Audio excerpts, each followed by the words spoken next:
okay? I'm fine, dear. Your hero needs you now, and AARP is here to help. Find the care guides you need at aarp.org/caregiving.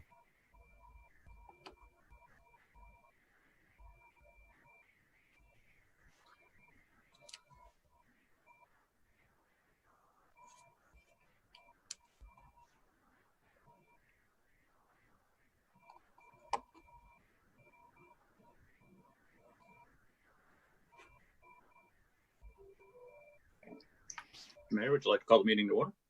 Yeah, okay, 7 o'clock. Call this meeting to order. City of North Kansas City, Missouri, regular council meeting, August 4th, 2020. Call a roll. Councilmember Saper. Councilmember Saper.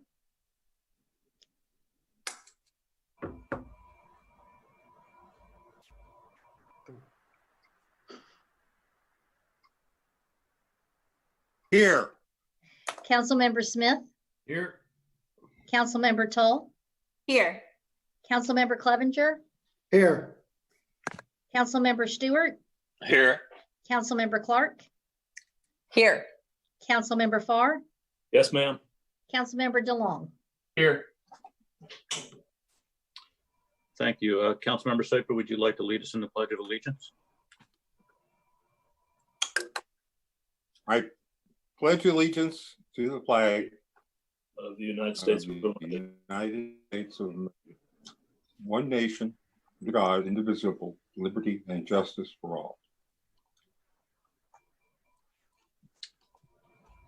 Thank you. The next item is the approval of the agenda. Is there a motion?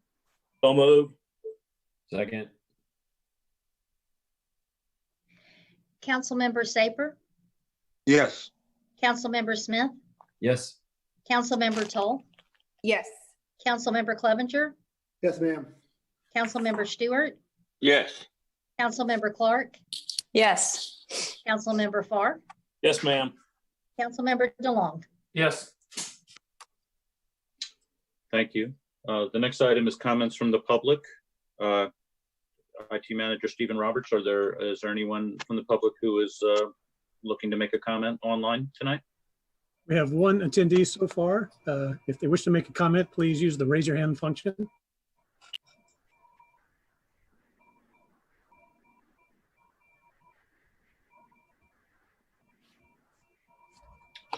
None, Mr. Roberts? Nobody's raising their hand. So we'll move on. All right. I have no comments from the public to read tonight. So that takes us to the consent agenda, items 6 and 7, approval of the work session minutes of July 21st and approval of the regular council meeting minutes of July 21st. I move the consent agenda be accepted. Second. Councilmember Saper. Yes. Councilmember Smith. Yes. Councilmember Tull. Yes. Councilmember Clevenger. Yes, ma'am. Councilmember Stewart. Yes. Councilmember Clark. Yes. Councilmember Farr. Yes, ma'am. Councilmember DeLong. Yes.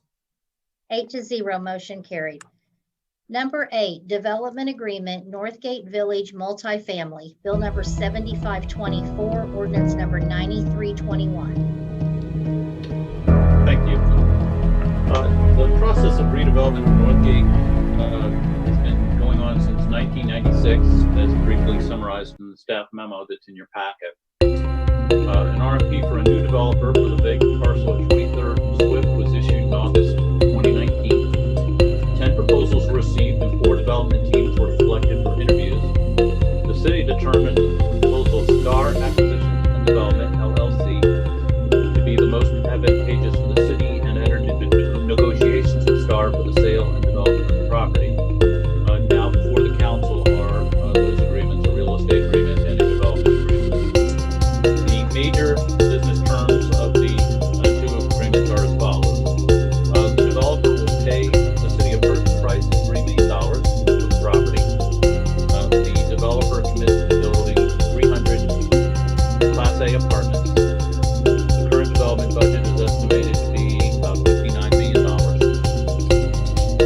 project includes a chapter 100 property tax abatement for 15 years. Upon completion of the project, the city will receive an annual $300,000 payment in lieu of tax. Food. It brings us together, inspires joy, and gives us life. But we can't forget that during this crisis, over 37 million people don't have access to nutritious food. That's 1 in 12 seniors and 1 in 7 children. In fact, millions of kids aren't able to receive a free or reduced price school lunch right now. The good thing is, we can all help. Learn how you can get involved at feedingamerica.org. When we help each other, we nourish ourselves, our families, and our communities. Design review and other governmental approvals. Closing date for the project is expected to occur in spring of next year, and the project site will transfer to the developer at that point. So before the council tonight are 2 agreements, the development agreement and the real estate sale agreement, and staff recommends the approval of each. If you have any questions, here representing the developer tonight are their legal counsel, Kurt Peterson, along with Robert De La Fuente of Star Acquisition and Development, and also the city's financial advisor, Matt Webster. Are there any questions? I'll call on Councilmember DeLong and then Councilmember Safer. Yes, so do we have a discussion with the other taxing jurisdictions about getting approval on this, or about informing them on what we're doing here? I intend to inform the school district as soon as the council has approved this tonight. Okay, is that the way another affected party? Is that the way our incentive policy was set up? That we approved it first and then tell them we did it? Yes. Okay. All right. Thanks. Councilmember Safer? My understanding is that this project will not include any. Here are retail AARP shops top around tips on Florida. caregiver Is that correct? preparedness during That is coronavirus. correct, yes, sir. Form a team that can help with caregiving tasks. Take an That inventory part of essential disturbs me, supplies in your loved one's home. largely because Make a list of the care our recipient's central retail medications. business district Schedule regular calls to runs fight along Armour from isolation. South Fayette Finally, take care of yourself to too. Burlington, Follow the Centers for Disease Control's guidelines for with coronavirus fingers safety. coming off For more the caregiving site. tips, go to Now, you can't really aarp.org/caregiving. extend east on Armour because of various structural problems. And of course, west at Burlington Road end. Where we can extend is along the fingers, mostly Swift. The original project proposal, as I believe, called for retail shops at 23rd and Swift as part of that development, as an anchor to extending our retail business district south, rather north, along Swift. This project would forever foreclose that, and I'm troubled that it would prevent that kind of development north along Swift of retail business and enhance an expansion of the central business district. So that's what bothers me. Is there any way to get the retail shops back in that project? Well, sir, as we discussed with you in executive session after your last meeting, the developer has indicated that they do not feel at this point that that would be a viable option. Instead, they do have amenities for residents of the apartment project. You saved me. Dad? Councilmember Smith and then Councilmember Clevenger. Are you okay? Eric, I'm getting some messages from people. I'm fine, dude. saying there's Your music hero needs you and, like, now, audio and ads AARP playing is in here the to help. background, Find the care guides you council need meeting, at all the podcasts. Do you have any idea aarp.org/caregiving. what's going on with that? Like loud. I will check it right now. Yeah, I'm not hearing that myself.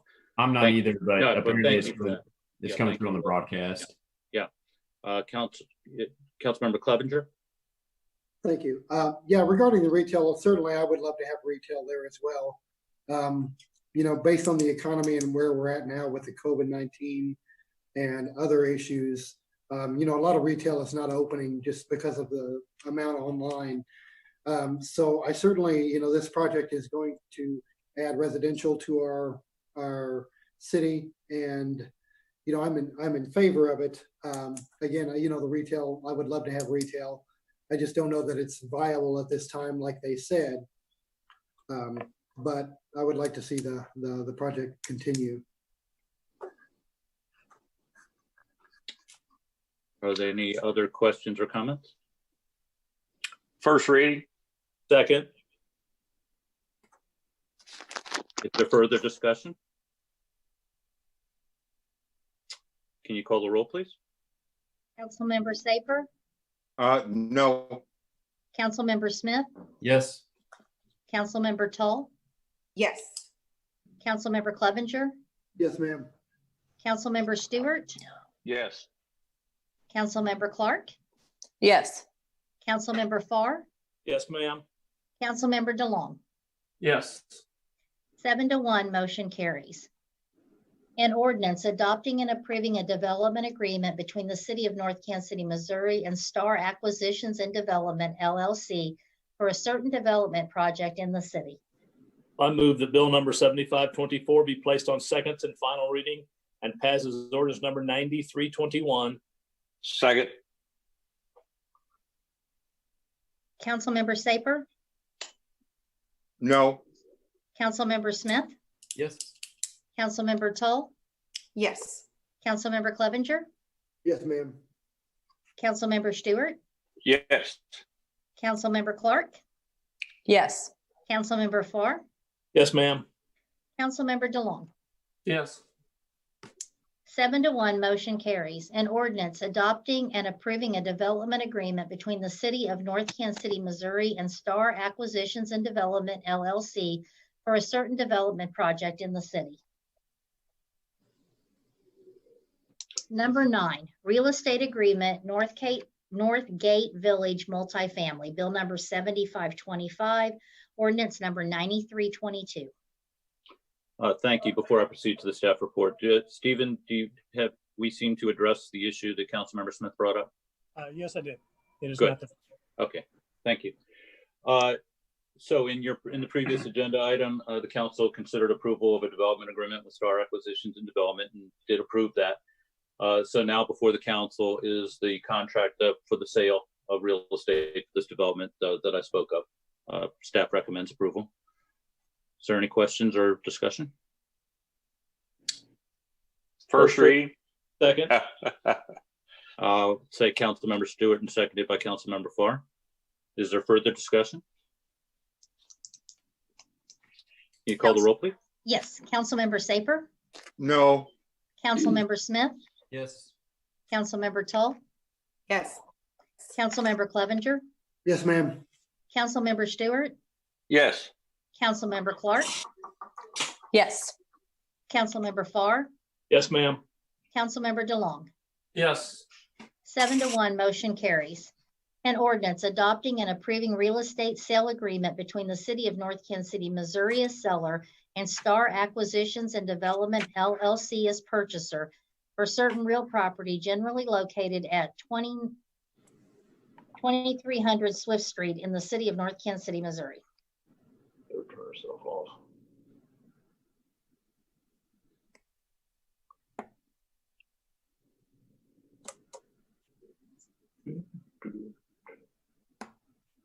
Eric, I believe you're muted. I'm sorry. I apologize. Are we on to Number 10. federally licensed funding agreement number 10? No, No, I didn't think we were. no, we need the second reading of number 9. Well, I move bill number 7525 be placed on second final reading and passes ordinance number 9322. Second. Councilmember Saper, No. Councilmember Smith, Yes. Councilmember Tull, Yes. Councilmember Clevenger, Yes, ma'am. Councilmember Stewart, Yes. Councilmember Clark, Yes. Councilmember Farr, Yes, ma'am. Councilmember DeLong. Yes. 7-1. An ordinance adopting and approving real estate sale agreement between the City of North Kansas City, Missouri as seller and Star Acquisitions and Development, LLC as purchaser for certain real property generally located at 2300 Swift Street in the City of North Kansas City, Missouri. Item number 10, Gallery Lofts Funding Agreement, resolution number 20-035. Thank you. The city has received an application from Yarko Devco LLC for an economic development incentive authorized by Chapter 100 of Missouri statutes. Yarko Devco intends to purchase the city-owned 1.04 acre parcel located at 1007 Armour. Yarko Devco plans to develop this property with a 49 unit apartment building with ground floor art space. This incentive involves issuance of Chapter 100 bonds, but does not involve property tax abatement. There are costs to the city associated with executing a Chapter 100 redevelopment plan. The city will have to employ the services of a bond counsel as well as those of its financial advisor firm, Steeple Financial Corporation. It's appropriate, therefore, that the applicant for Chapter 100 benefits reimburse the city for these costs. Therefore, before council is a resolution authorizing the city to enter into a funding agreement with Yarko Devco, whereby they will deposit a $15,000 check with the city, which they already have, from which the city will pay bond counsel and the financial advisor for their services. Yarko Devco has executed this funding agreement. Staff recommends approval. Are there any questions? Councilmember Tall? I need to recuse myself because of a potential conflict of interest. Thank you. Are there any other questions or is there any other discussion? Move to approve. I'm sorry, I missed both of those. Who made the motion? Okay. And who made the second? Me. Everybody. Everybody. Whoever, several people did. Councilmember Saper, Yes. Councilmember Smith, Yes. Councilmember Tull, Abstain. Councilmember Clevenger, Yes, ma'am. Councilmember Stewart, Yes. Councilmember Clark, Yes. Councilmember Farr, Yes, ma'am. Councilmember DeLong. Yes. 7 with 1 person abstaining, it passes. Number 11, dad and daughter 5K run walk. Thank you. On March 17th, the City Council approved a short-term conditional use permit for the dad and daughter 5K run walk, which is to take place on September 19th, 2020. The organizers of the event have contacted the city to determine if it may be held given the current emergency health orders in place. Staff is seeking a determination from the council. On the meeting is Susan Dawes, who is an organizer of this event, the applicant. Ms. Dawes called me, indicated a little bit about the run walk, including the numbers that have taken place in the past, which do exceed the 250, which is part of the current emergency order in place. And I indicated to her at that time that I didn't think that this could proceed. She then did send me the rules that the running company, which actually sort of runs the event, is using for these run walks. And it does appear that they have a number of precautions in place. And so I did advise Ms. Dawes that I would be willing to put this before the city council and see if the city council was willing to let it proceed. Ms. Dawes is on the is participating in the meeting if council has any questions of her. So we're now seeking direction from the council. The direction I guess I'm looking for is, if the race were to be held today, would you allow it under the rules that are currently in place? We understand that those rules could change between now and September 19th. Are there any questions or is there any discussion? Councilmember Smith? Ms. Dawes, thanks for coming out or coming to talk with us tonight. Question for you. In your experience, I guess my big concern is the beginning and the ending of the race, where the gathering at the beginning, I know that there's talk of spacing out the starters and running them in phases. And then at the end, when everybody is finished and they're kind of back together in a clump, what have you seen in other races that have been allowed to proceed during this time? That's a good question. I am scheduled to run a race that the KC Running Company has coming up. So honestly, I haven't seen what it actually, the process is. I mean, I see it on paper, but I know you guys are at 250 and I was around 300 last year. Now, I'm concerned that my numbers, if they do go up, wouldn't meet your, I mean, Eric and I talked a couple weeks ago, and I feel like it's changing every day. The numbers in the city And by the 19th, it might not even be a possibility. But I don't know. I can't answer that honestly. I mean, I've looked online at the pictures. They are to have their mask on before, and then when they take off, they can take them off. But when they stop, they are to put them back on. Okay. So I haven't run one of their races with Kansas City. I know a lot of races have been canceled. I do know. Right. And so thank you for that. With Eric, this wouldn't be considered just because if we approved it, this wouldn't be a city run or city sponsored event. So this would be subject to the 50 that we set last week. I think you're correct. I think you're right about that. Yeah, and I would imagine if we had 300 last year, we don't see that same number coming out this year. But even if it was half, I don't see it going forward with the potential crowd at the finish line, crowd at the starting line. It just seems a bit much, and that's my perspective. So the rest of the council, if you'll please chime in as well. Councilmember DeLong and then Councilmember Clevenger. No, I think he hit on what I was going to say. I mean, we just had a large concern over crowds at the park. And so we reduced our number on publicly owned property to 50.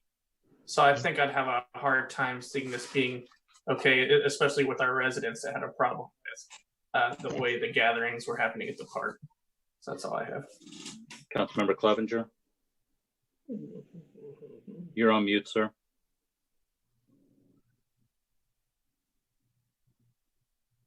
Okay, ditto. Can you hear me now? Yes, sir. Thank you. So kind of ditto on that. I mean, I certainly want to bring people into town and have these type of events, but I just don't think it's the right time right now. This is changing. The numbers are going the wrong way.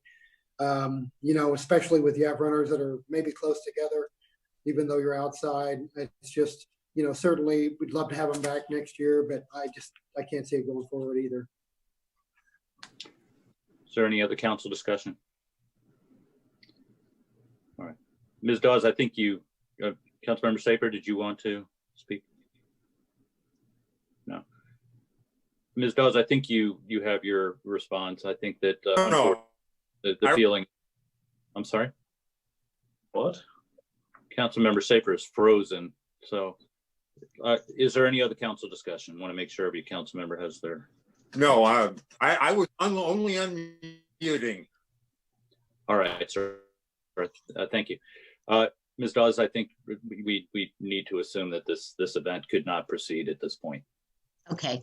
I really appreciate, Eric, that I know a few weeks ago it seemed like the numbers might go down, but I really respect what North Kansas City is doing. And I kind of made a decision this weekend that I didn't think it would go through. And I don't want it to be just like the protocol where when I put on a race, I've run races all over the country, and this is in honor of my dad. I put it on a big race with food and music. I mean, people get their money's worth. And I do want to say I am very thankful and blessed that it's in North Kansas City. It hasn't always been there, but I hope I can keep it there because people love our dad and daughter, and we are trying to get some Chiefs players behind it.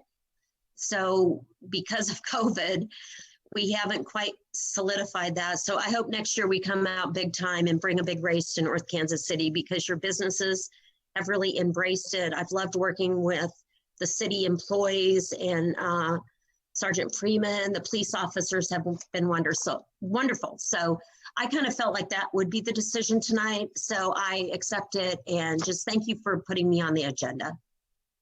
Thank you, Come back Susan. next year. I'll run it with my daughter next year. Would love to have you. Yeah, I was going to say, look, glad we're going to have it here, and I look forward to participating in the future. So thank you for presenting. Yeah, and so spread the word, okay? Next year, September 2021. Thank you.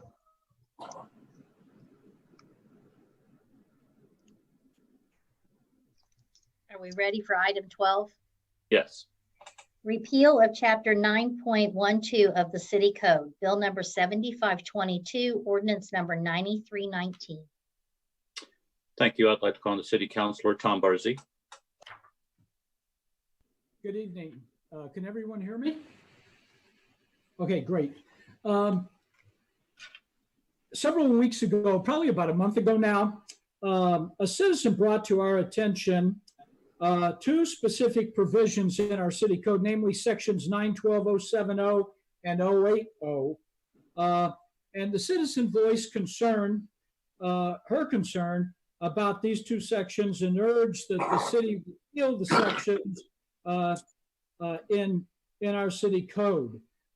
As city staff, the request had been sent to Mr. Berlin, I believe, and it was forwarded on to me.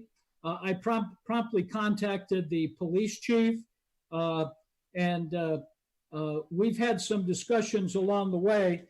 And also I did some research, and then as you know, 2 weeks ago at a city council meeting, we had, I believe it was two additional citizens that spoke to these particular provisions of the city code.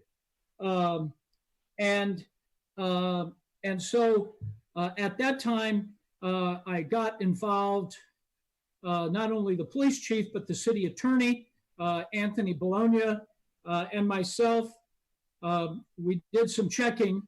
First of all, we did some historical research to see where did these particular sections come from.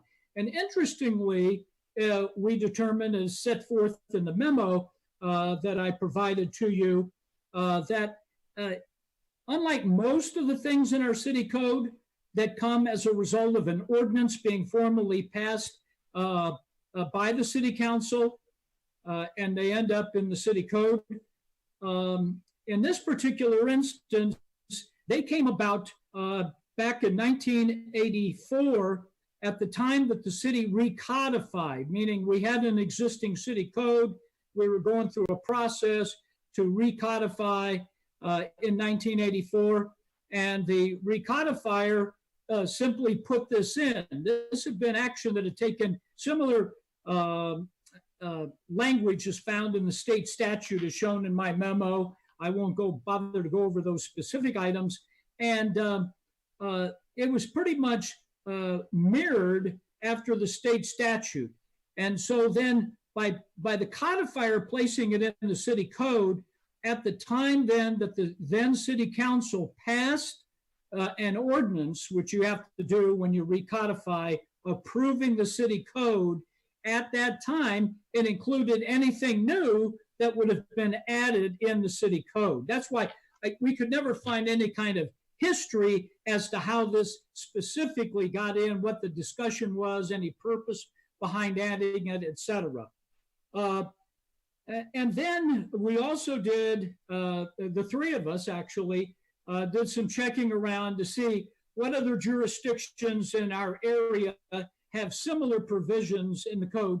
I'm not saying maybe you couldn't find one, but none of us, in checking with major jurisdictions in this area on the Missouri side, we could not find any jurisdiction that had one similar to this.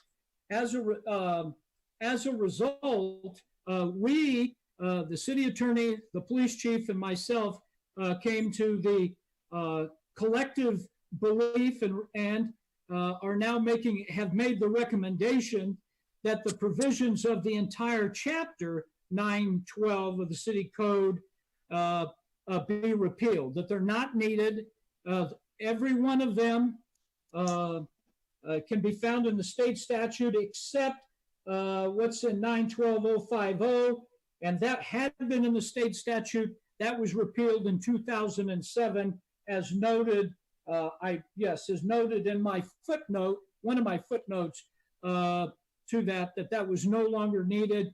And we didn't know it. I will add this. I asked the police chief as well as the city attorney, both of whom, the police chief is new in being the police chief, but as you know, he's not new to the city. I believe Chief Freeman's been here, I think he said 23 years now, as well. And the city attorney, Mr. Bologna, has been around for many years as well. And neither of them have ever seen any reliance on any of these code provisions. We therefore make the recommendation that all of chapter 9.12 of the city code be repealed. Those are all consecutive sections in the state statute as well. Be glad to answer any questions. Chief Freeman's on the line as well, and you can, of course, ask questions to him. And Mr. Bologna offered to be on the line, but I didn't think that it was probably necessary to do so. Councilmember Clevenger. Couple of questions. Thank you for bringing this up forward. Thank you for responding to the citizens' comments because I feel very strongly about this. The one question I have is regarding, and I can't remember which one it is, the defense of premises or the defense of property. For example, I understand all the rest of them about citizens arrest, which I don't feel that we need citizens making arrests. However, the defense of property, or like, let's say somebody's breaking in your house and you shoot them, what is that covered under the state law, and how does that affect with our city? That's my question. Well, I'm going to let the chief, if he would like to say anything different than what I was going to say, but the reality of this, if that occurred, that's not going to be handled in our municipal court. So this code provision would have zero impact on that. Like I say, that would go obviously to the county level, and it would be handled at that particular level. And certainly the state statute is in fact enforced under 563.041, use of physical force in defense of property. Okay, so the state law would cover it. Thank you. I just don't see that would be handled at our municipal court level, and neither did the city attorney. Absolutely. Councilmember DeLong. And so just to kind of address what you just said to him, so with all these codes, generally, if anything happened related to any of these, most likely this wouldn't be handled in our court to begin with. Correct. Okay, thank you. And can everyone hear me? Someone complained one time, just this last week, that they can't hear me. I can hear you. Okay, thank you. Fine. Your audio is better this week than it has been previous weeks too. Other questions or discussion? First reading. Second. Councilmember Saper, Yes. Councilmember Smith, Yes. Councilmember Tull, Yes. Councilmember Clevenger, Yes, ma'am. Councilmember Stewart, Yes. Councilmember Clark, Yes. Councilmember Farr, Yes, ma'am. and Councilmember DeLong. Yes. An ordinance repealing Chapter 9.12, Defense of Justification, including all sections in Chapter 9.12 of the Code of the City of North Kansas City, Missouri. I move that bill number 7522 be placed on second and final reading and passes ordinance number 9319. Second. Kids. Councilmember Saper? Oh, am I muted? No, not. Councilmember Saper? Yes. Councilmember Smith? Yes. Councilmember Tull? Yes. Councilmember Clevenger? Yes, ma'am. Councilmember Stewart? Yes. Councilmember Clark? Yes. Councilmember Farr? Yes, ma'am. Councilmember DeLong? Yes. An ordinance repealing Chapter 9.12, Defense of Justification, including all sections in Chapter 9.12 of the Code of the City of North Kansas City, Missouri. Number 13, discussion of forming a committee to review public safety ordinances. Thank you. At the City Council's last meeting, Councilmember Saper suggested that a committee be formed to review the public safety ordinances in the city code. Did want to note for you that in our proposed budget that you'll be receiving soon, staff will be proposing an expenditure of $4,500 for the city's codification company, Municode, to conduct a legal review of the entire code, to identify conflicts in the code that might have arisen over the year due to changes in state statutes, errors, or inconsistencies in maintaining the printed versions of the code. Staff seeks any direction. Councilmember Saper, did you want to speak to this? Yes. I'm actually proposing a review of all city ordinances, but initially focusing upon public safety and rental properties, tenant landlord issues. The staff proposal for the next budget year is that's what I'm proposing, though, is a citizen-based committee made up of 2 residents from each council ward, recommended by the council members from each ward, and 1 additional member selected by the mayor. I feel a broad regarding those particular issues, and that committee of 9 members should be able to function well and manage that kind of workload, because there are a lot of ordinances. But they should also be small enough of a group that they can actually work together. And I would suspect that that committee would probably need some staff assistance, particularly from IT. And I am proposing that. Councilmember Stewart and then Councilmember Clevenger. Yeah, I don't agree on a citizen committee for this. However, I do, if everybody else wants it, or the majority wants a citizen group to do this, I would recommend we just bring this back up again after the that code company goes over everything. So why let the citizens start talking about the code, and this company may, recommend throwing out X number. I mean, you'd be getting a horse before the cart before the horse, I think, if you got a committee together before this company went over our codes. And I don't think we can find enough citizens really have expertise for this. Councilmember Clevenger. Thanks. I want to first of all applaud Councilmember Saper for trying to include the residents in the decision-making process.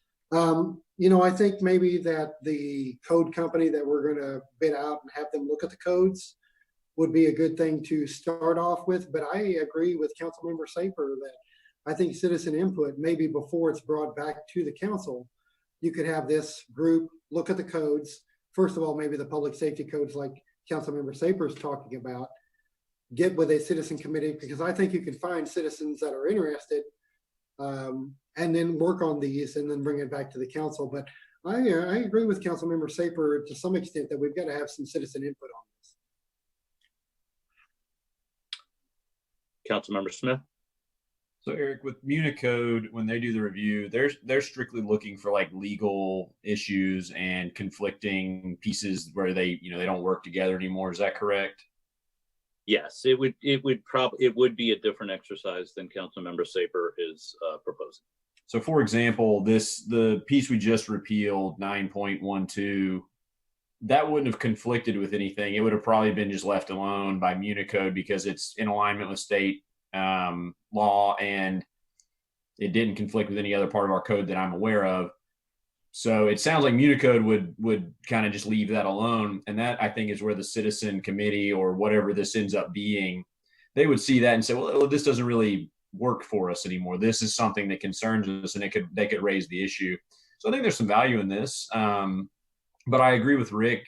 I think we let Municode clean the code up and then have the citizens or have a committee of some kind work through what's left there afterwards, so that we don't have the legal inconsistencies and more code than they need to even be reviewing.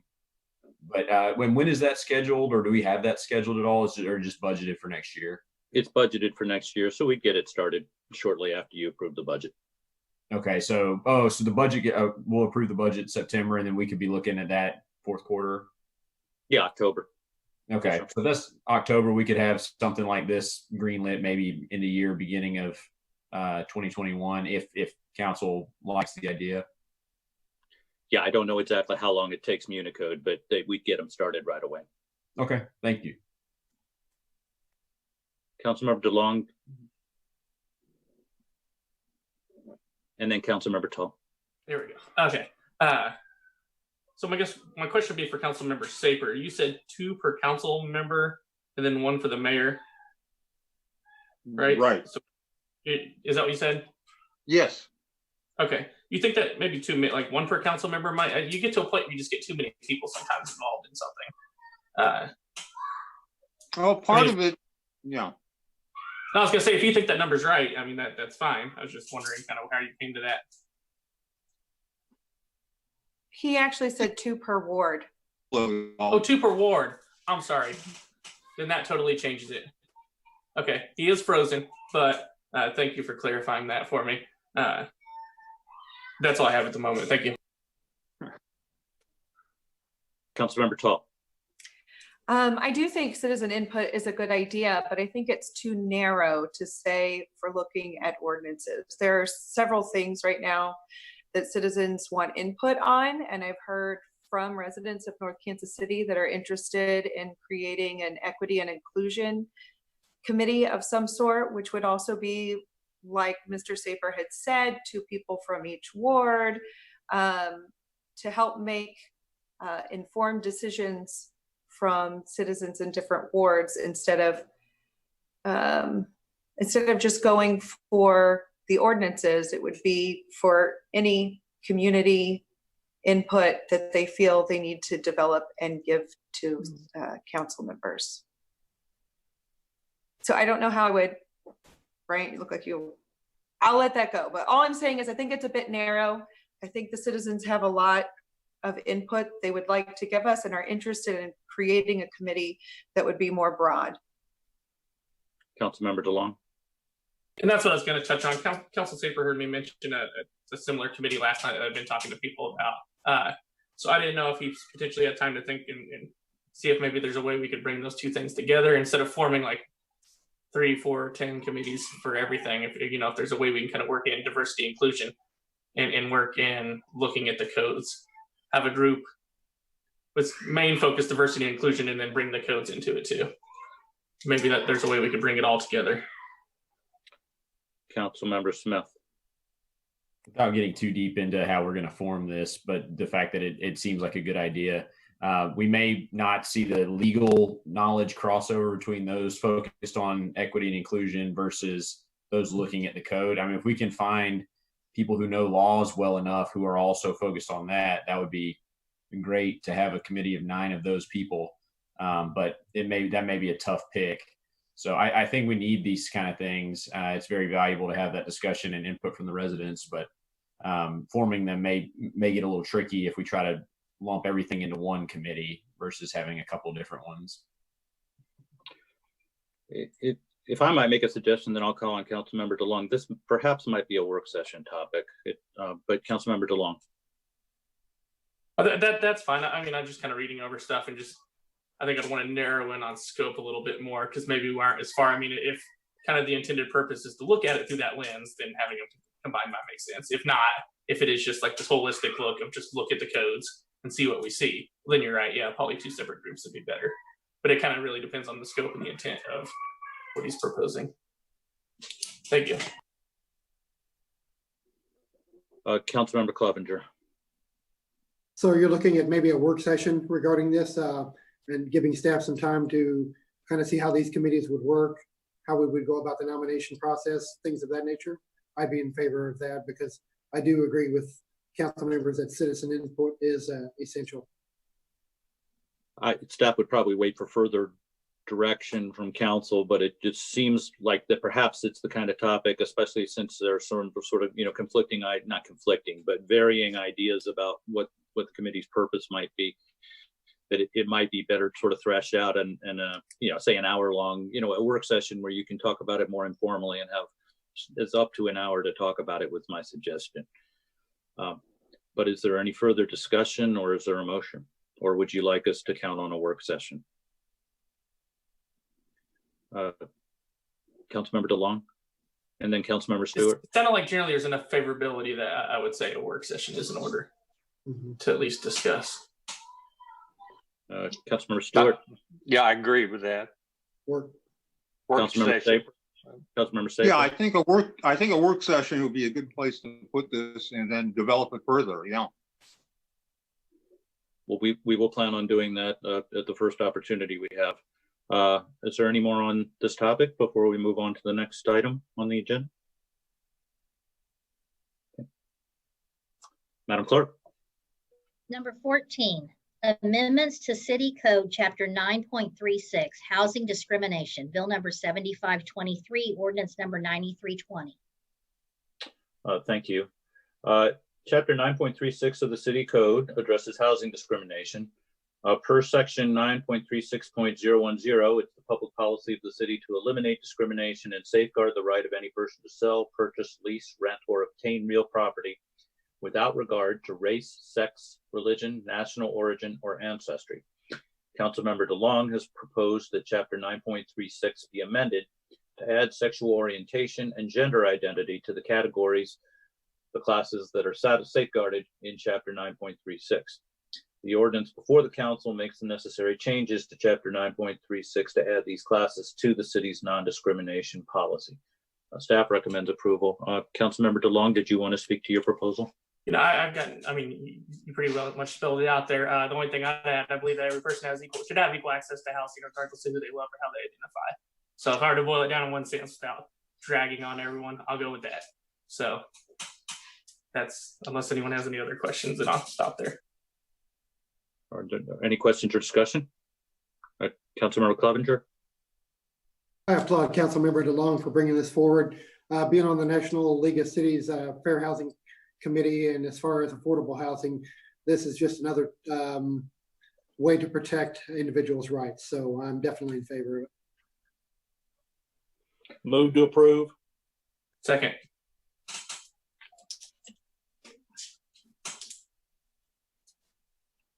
Councilmember Saper? Yes. Actually, you're moving for first reading, right? Councilmember Farr? Correct. Okay. Councilmember Saper? Yes. Councilmember Smith? Yes. Councilmember Tull? Yes. Councilmember Clevenger? Absolutely. Councilmember Stewart? Yes. Councilmember Clark? Yes. Councilmember Farr? Yes, ma'am. Councilmember DeLong? Yes. An ordinance amending Chapter 9.36 Housing Discrimination of Title IX Public Peace, Morals, and Welfare of the Code of the City of North Kansas City, Missouri. I move number 7523 be placed on second and final reading and passes ordinance number 9320. Second. Councilmember Saper? Yes. Councilmember Smith? Yes. Councilmember Tull? Yes. Councilmember Clevenger? Yes, ma'am. Councilmember Stewart? Yes. Councilmember Clark? Yes. Councilmember Farr? Yes, ma'am. Councilmember DeLong? Yes. An ordinance amending Chapter 9.36 Housing Discrimination of Title IX Public Peace, Morals, and Welfare of the Code of the City of North Kansas City, Missouri. Number 15, Budget Amendment, Pump Station Repairs, Resolution number 20-054. Thank you. I'd like to call on the Public Works Director, Pat Hoffer. Thank you and good evening. Between October 2019 and February 2020, many substantial pump and motor-related problems at 3 stormwater pump stations were discovered during routine inspections. The reason for the pump and motor failures was determined to be due to high river stages from mid-May through August 2019. All 6 pump stations were activated continuously to keep river water from entering the pump stations and to pump stormwater to the river each time it rained during that period. On April 21st, the City Council approved a budget amendment in the amount of $347,000 to cover the estimated cost of pump and motor repairs and leave a balance of approximately $50,000 for additional pump station repairs that might occur during the remainder of this fiscal year. Unfortunately, the amount left for repairs between April 21st meeting and the remainder of the fiscal year will not be sufficient. In July, a pump and motor failed at Bedford Sanitary Sewer Pump Station. The cost of repairs, which are in progress right now, will be $49,955. This will result in a negative account balance of $26,078. Staff recommends approval of a budget amendment appropriating $66,000 from the gaming fund to the WPC pump station repairs account to cover the outstanding invoices and leave a balance of $39,992. That should be $39,922 in the event there are additional pump station repairs this fiscal year. If there's any questions, I'd be glad to ask them. This was a bad year for stormwater, storm sewer pipes, and pump stations. Are there any questions? Councilmember Clark? Yeah, I think I'm curious, how long do you guys find that when you're repairing things, what's the longevity of that repair, just on average? Do you kind of get like how many years out of a repair? Well, if you're able to answer. Yeah, we've had some fail within 4 years after repair, but usually it's different components. There's so many components in the motor stand, pumps, but generally they should last for years. This has just been an extraordinary year. Right. Okay. And I think, and Eric, you can remind me, I believe this is what you sent me, that you guys have been in talks. Obviously, rebates that are available are not going to cover repairs, but would be available for any new projects coming forward or any full replacements. So that's good that that's now under wraps and under talks for any future replacements. So that was good to hear, but that's all I really have to ask. Yes, ma'am. We will definitely be working with folks that you put us in touch with when we get into making full replacements to make sure that we get the most energy efficient items that we can and get any rebates that may come with that. Okay, great. Councilmember Smith. I know there's been a lot of questions when we have big storms and the water backs up over the curbs. Discovering these motors being either damaged or in bad shape, does that have anything to do with why the water doesn't evacuate as quickly as we'd hope, or is it just so much water and nowhere for it to go? I'll just note real quick before I turn it back over to Pat that this is a sanitary sewer. Oh, it's sanitary sewer. Okay. This particular one that we're talking about, or at least the big repair that Pat alluded to. But Pat, did you want to speak to Councilmember Smith's question? Well, yeah, when we have flash floods and the river is down and the stormwater goes by gravity to the river, it does run faster. But when the river is up above the pipes, the output pipes, and a flash flood happens, it doesn't pump as fast. It pumps, sufficiently, but there are more chances of it going over the curb or to the top of the curb in that situation. Thanks. Move to approve resolution number 20-054. Second. Councilmember Saper, Yes. Councilmember Smith, Yes. Councilmember Tull, Yes. Councilmember Clevenger. Councilmember Clevenger, you're muted. Yes, ma'am. Thank you. Councilmember Stewart, Yes. Councilmember Clark, Yes. Councilmember Farr, Yes, ma'am. Councilmember DeLong. Yes. Motion carried. Item 16, consent of Save-A-Lot assignment to third party, resolution number 20-048. Thank you. I'd like to call on the City Councilor, Tom Bursey. Good evening once again, Mr. Mayor, members of the City Council. The matter before you this evening is simply, I'm sure you've read the memo that I provided to you. I was contacted, actually originally, Mr. Berlin was contacted by the folks at Save-A-Lot. This past week, I've talked to their attorney out of Florida. Just a little bit of background information for you. In 1998, the city entered into a ground lease with Randall's International, which subsequently was succeeded by Neiman Foods. And the city, in other words, owns the property on which the current Save-A-Lot store is located. The city wanted this. This was part of the original deal. The city receives $1 a year in annual base rent to have the store there. And subsequently, in that lease, in the ground lease, there are provisions for assignment and subletting.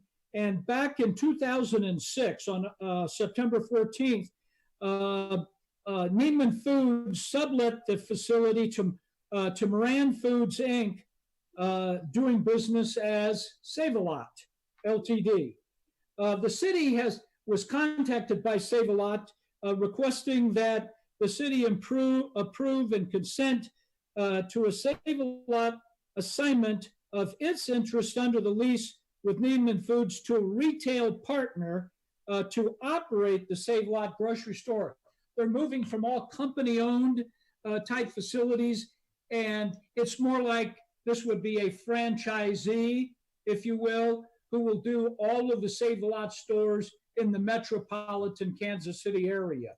And they have requested that the specific language set forth near the very end in quotes there of my memo to you, that there be a motion and that be approved so that they can make that assignment, if you will, because it's not in our lease. I want you to understand this. It's in the lease, the sublease, if you will, from Neiman Foods to Moran, their lease, of which we're not a party, that requires Moran, the Save-A-Lot people, to come back to the city and get permission to do something like this. So it's not even in our lease, but they need this language or their lenders won't let them move forward with it. Okay?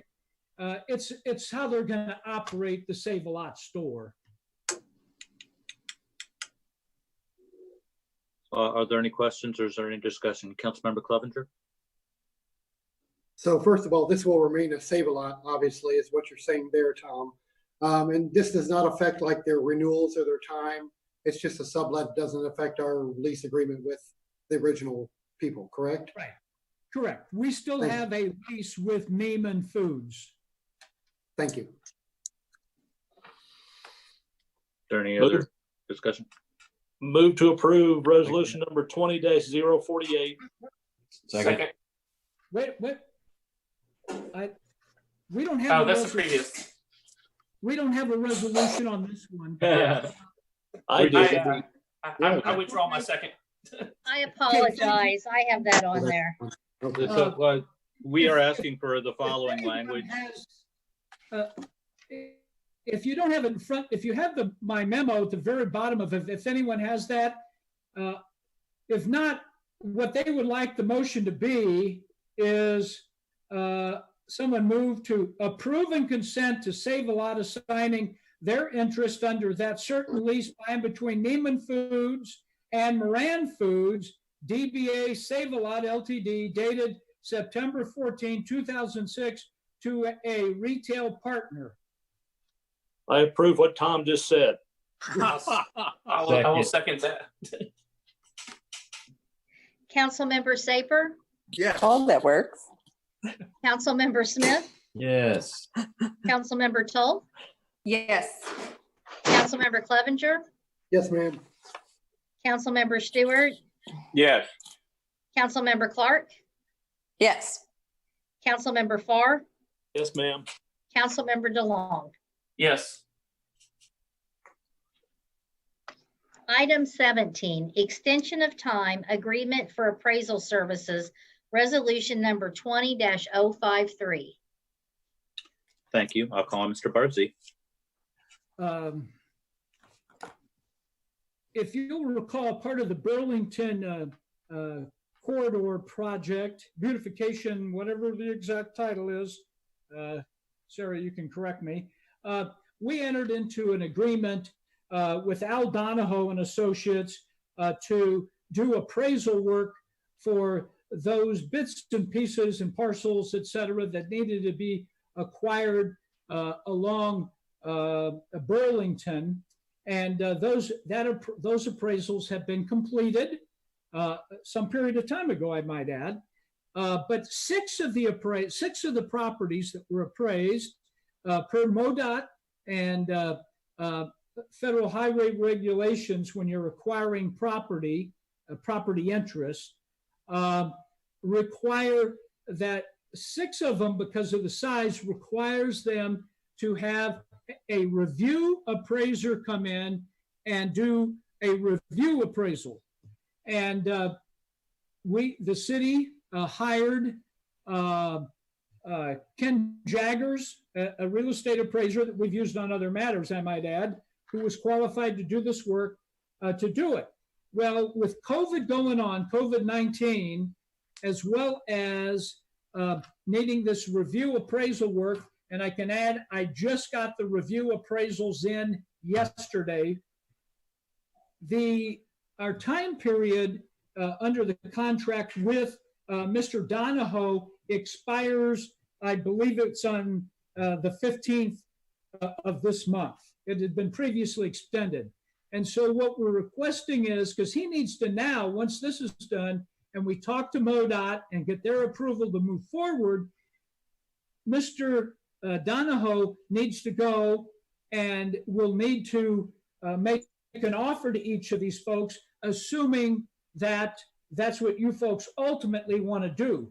This right now, all it's doing is extending his contract period until November the 18th, if you will, and hopefully all of the work can be then completed. This is not binding the council on the acquisition of any of those properties. I want you to know that. That's a separate matter that will need to be brought to you separately and individually, not this. This is just keeping Mr. Donahoe's contract so we're not out of contract with him. And it's also not costing us any more money, I might add. Be glad to answer any questions that you might have.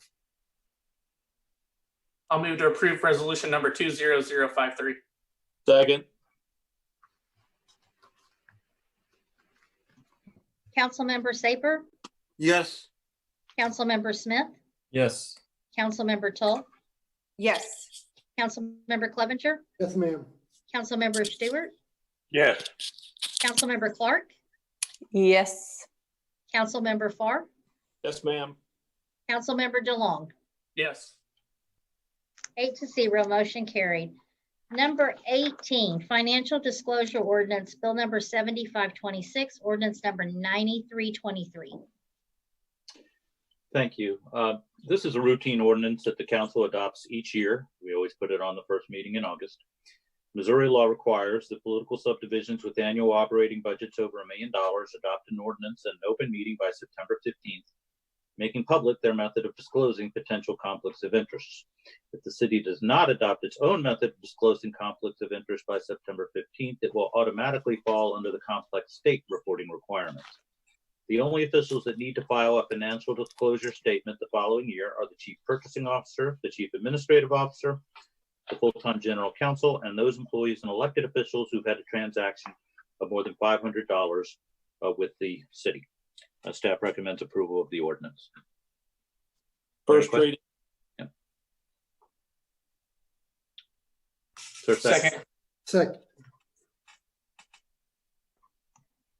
Councilmember Saper, Yes. Councilmember Smith, Yes. Councilmember Tull, Yes. Councilmember Clevenger, Yes, ma'am. Councilmember Stewart, Yes. Councilmember Clark, Yes. Councilmember Farr, Yes, ma'am. Councilmember DeLong. Yes. An ordinance of the city of North Kansas City, Missouri to establish procedure to disclose potential conflicts of interest and substantial interests for certain officials.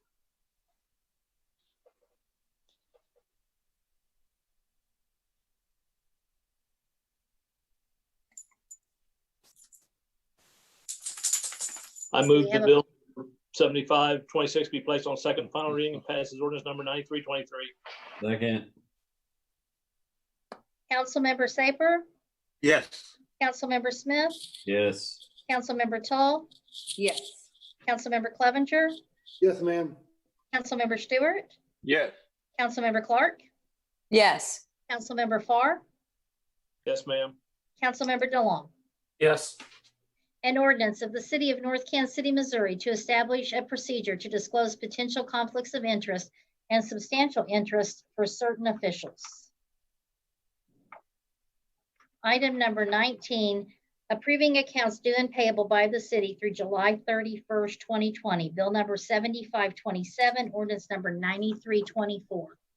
First reading. Second. Councilmember Saper, Yes. Councilmember Smith, Yes. Councilmember Toll, Yes. Councilmember Clevenger, Yes, ma'am. Councilmember Stewart, Yes. Councilmember Clark, Yes. Councilmember Farr, Yes, ma'am. Councilmember DeLong. Yes. An ordinance authorizing payment for certain accounts due and payable by the city through July 31st, 2020. I move that bill number 7527 be placed on second final reading and passes ordinance number 9324. Second. Councilmember Saper, Yes. Councilmember Smith, Yes. Councilmember Toll, Yes. Councilmember Clevenger, Yes, ma'am. Councilmember Stewart, Yes. Councilmember Clark, Yes. Councilmember Farr, Yes, ma'am. Councilmember DeLong. Yes. An ordinance authorizing payment for certain accounts due and payable by the city through July 31st, 2020.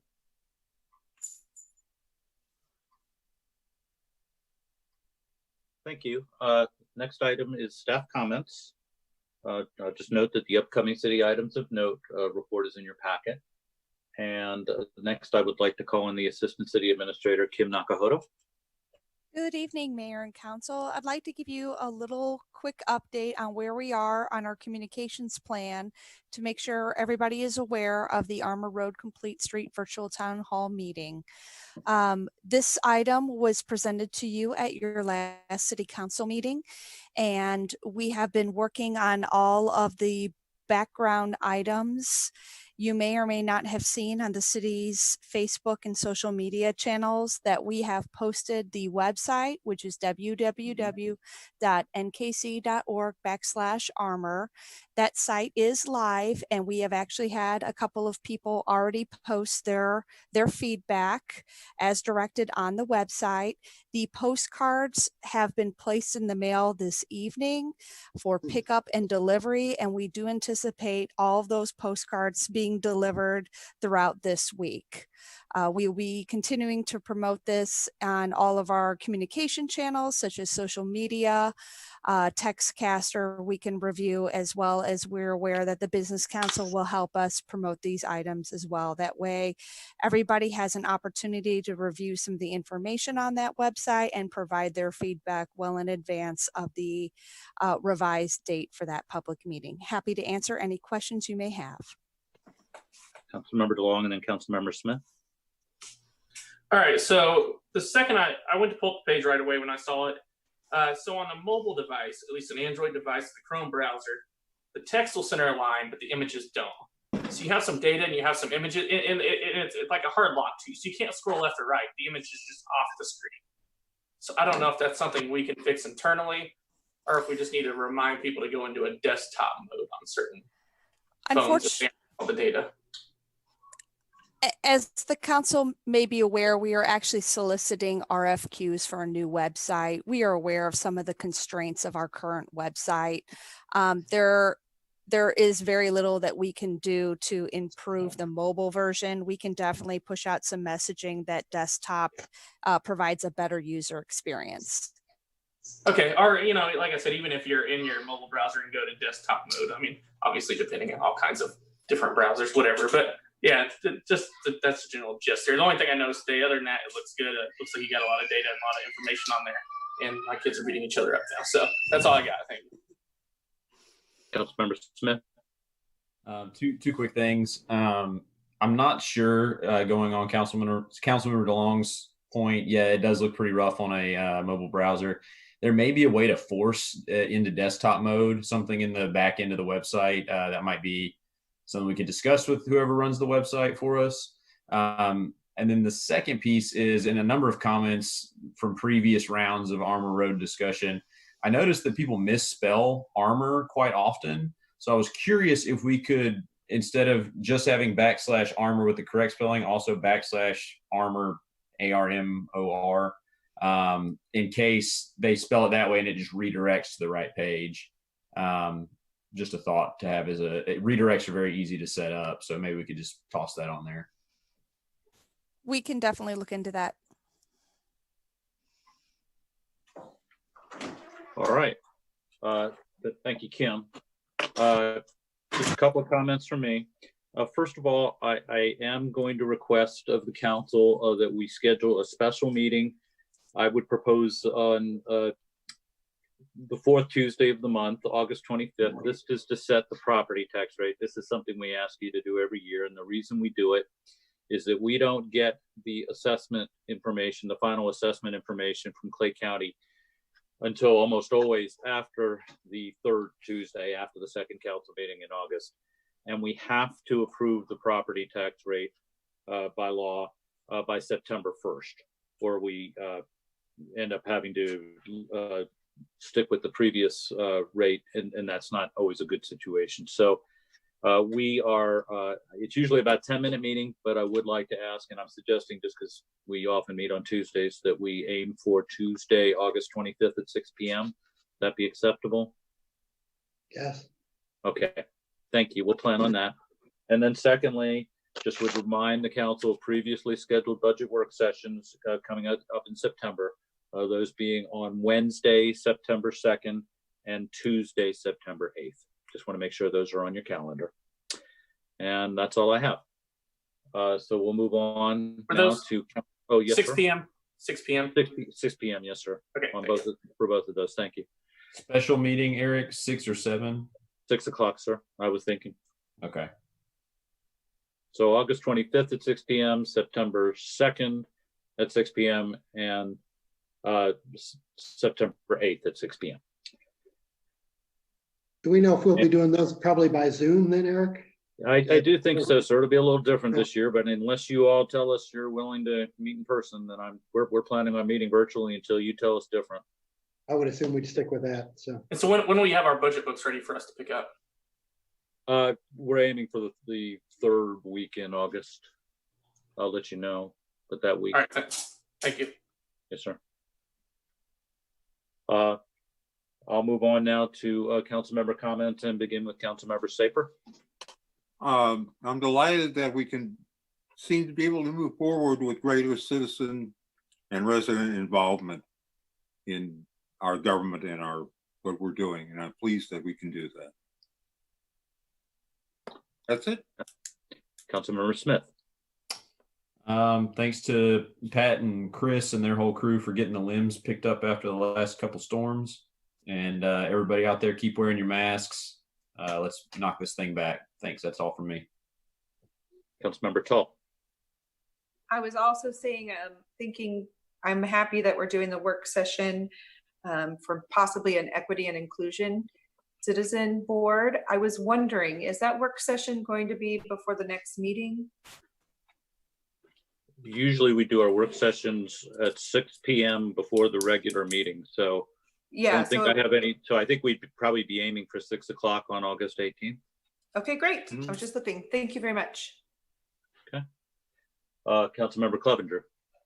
A couple of things, just to echo the comments on the citizen involvement. Anthony, thanks for bringing that forward. Also wanted to I know a couple of residents have complained about trash containers. I know Rick's brought it up before about being on the sidewalk, blocking the sidewalk. And so certainly I think Pat's talked to our trash hauler on that. Some of these lots have a big slope on them where it's difficult for them to put the trash containers after they're done in the slope because they'll just fall over. So I want residents to be aware of that. And also I want to thank Kim for her update on the road about the town hall meeting. It's good that we're getting the word out. The only other thing that I would like to bring up, and I'm not sure if anybody's in staff has had discussions with Parks and Rec. I've been up to several concerts and the symphony in the park and everything like that. And the shade structures for the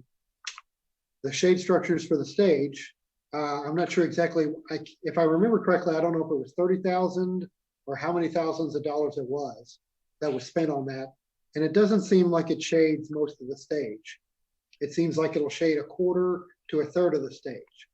It just didn't seem like we got what we wanted on that. And Staff, can you speak to that, or would you like to research that? I can have that discussion with the Parks and Recreation Director and get their feedback. I don't have any other comments to make right now, but we'll share our further thoughts with you about that. It just seems like we didn't get our money's worth because we were wanting to shade the stage. And I appreciate our Parks and Rec Board doing all the work that they do, but we just doesn't seem like we got our money's worth on that. So that's all that I have tonight. Thank you. Councilmember Stewart. Yeah, I'd like to say the road district's did a good job on Iron and Howell, I think. Anyway, I drove on part of it today. The part was open, honest. And I guess they're wrapping up. I thought they finished today, and then overnight they let that set up, I guess. About the trash cans, I know we brought it up so many times, and we brought it up last week. And I believe the staff does talk to the trash company. My road in my front of my house is flat as a pancake, so there's no slope problem. But they did the same thing today. Both barrels were right in the middle of the sidewalk when they dumped it. I had them in the right place. They dumped it, put it right back on the sidewalk, is that way all up and down the street. So I probably won't bring it up anymore. I mean, evidently it's not going to be taken care of. It's been going on for years. Councilmember Stewart, can I'd like to ask Pat Hauber to just speak to this. So we're contacted by Councilmember Smith about this, and we've been trying to go at it, well, from both directions, both from the hauler perspective, but also from the resident perspective. Pat, would you mind speaking to what we've been trying to do in the last week or so? Yeah, we've been going out there and writing down the address where each trash bin is on the sidewalk, and we're sending them a letter. And kind of a very courteous letter, but it is a letter that it makes it clear that this continues. It's a code violation and we can pursue it. If I might interject, Pat, what the hauler is telling us, Councilmember Stewart, is you can believe them or not, but what they indicated to us when we contacted them was we put it right back where it was left for us. That's not true. That's why, okay, yeah, and I understand.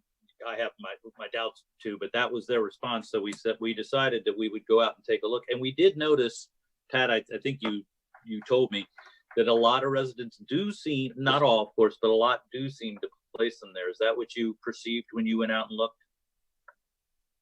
Yes, I did. We went out before the trash folks came, and there were a lot on the sidewalk. But, I guarantee that. I mean, I agree with that. But when the people put them in the proper place, it is not true what the trash company says. Mine is always in the proper place. I guarantee it, because I can't, not be an example. And I don't want there's people come down the sidewalks with baby carriages and things like that. It's hard to get off the sidewalk on the curb until you get to a driveway. And kids have to go out in the street, which is not safe. So I understand the citizens are putting them on the sidewalk. I agree with that. The trash company's right. You're right when you drove around. But the trash company is not putting them back where they belong if they were set where they belong. They're just not doing it. And I appreciate the effort you're making. But like I said, I can guarantee you with my yard, it's not true today. So anyway.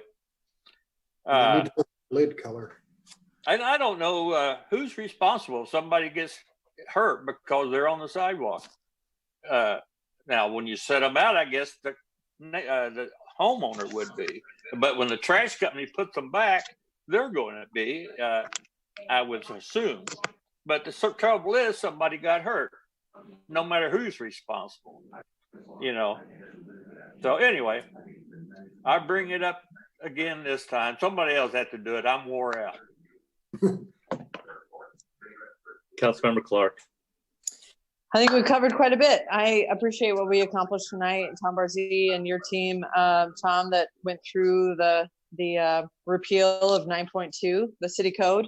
I'm anxious to see what the other findings are with the group when we look at our building codes and safety codes and things like that. I'm looking forward to our work session discussing those committees that could be formed. I'm also curious, my neighbors, you know, for Ward 4, I've gotten a lot of handfuls of parents coming up asking when will Ward 4 have a park of some sort? And I'm just kind of curious about the process of doing that. We don't really have a park with any sort of walking distance. There is an area of grass that is labeled a park. It's just kind of a big grassy area. And yeah, I think we're hoping to see something where kids can play, which I know today they can't do anyway, but eventually. So that's all I have. Good job, everybody. Councilmember Farr. No comment this evening, sir. Councilmember DeLong. I hope everyone had a chance to get out and vote today, and then we'll be doing it again in November. That's all I got. Mayor Stila. You're muted, sir. You're muted, Mayor.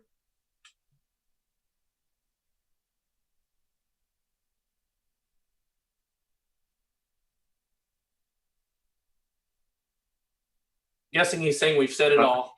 Okay. I'm just thankful for the weather. We got a motion to adjourn. Move to adjourn. Second. Second. Yeah. Oh, wait. Madam Clerk. Second. What? Councilmember Saper, Yes. Councilmember Smith, Yes. Councilmember Tull, Yes. Councilmember Clevenger, Yes, ma'am. Councilmember Stewart, Yes. Councilmember Clark, Yes. Councilmember Farr, Yes, ma'am. Councilmember DeLong. Yes. I'm not sure really who made the motion and second, but I just guessed. Have a good night, everyone. Good night.